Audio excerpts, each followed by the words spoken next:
Hello, I'm Wes Crawford, and we're going to talk about my favorite subject, the drum set.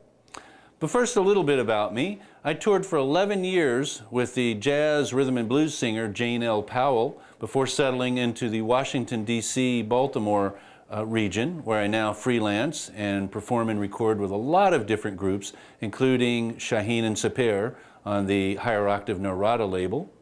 And I also teach drum set at Goucher College in Baltimore and privately at my home studio. First, let's talk about holding the sticks now. Of course, anybody can come up to a drum and hit the drum and make a sound. And there's this great immediate gratification aspect about the drum set. But we do want to do things properly. And by properly, I really mean most efficiently, so that you can make the most progress in the least amount of time and not develop bad habits that will hold you back and maybe keep you from ever learning something. So with that in mind, I like to teach people to use the matched grip. And we call it the matched grip because each hand holds the sticks similarly. You've also seen the traditional grip that looks something like this. And I'll turn around. And I also learned that grip, and in fact I learned it first, but I found I could get more power, more reach, and just a more even sound out of doing match grip. So I highly recommend it. It's also a lot easier to learn. So let's begin. First, grip the stick about this far up on the stick. So what's that, a third of the way up? And grip it between the first joint on the first finger and the fat part of your thumb.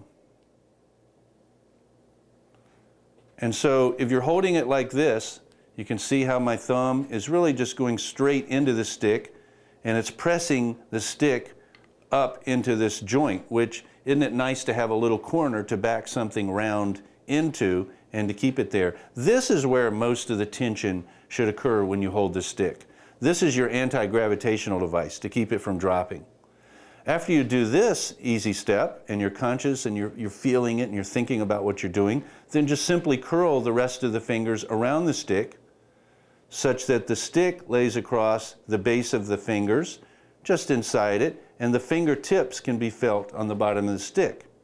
Now, as we play faster and louder, we might drop our fingers a little bit so there's more room for the stick to give and to bounce back off of the drum.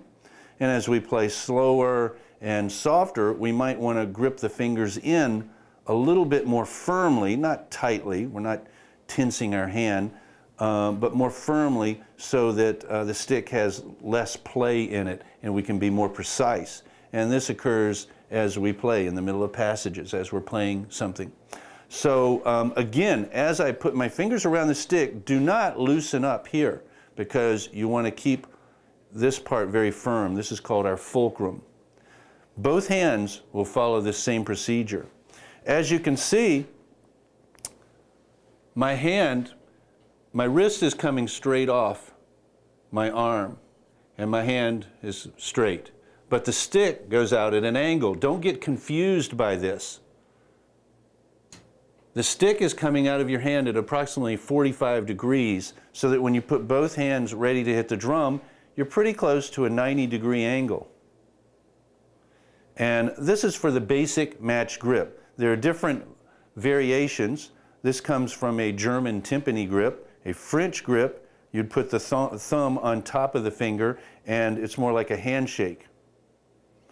But the easiest to learn, to get the most solid sound, is going to be this, with this grip with the palm facing the floor.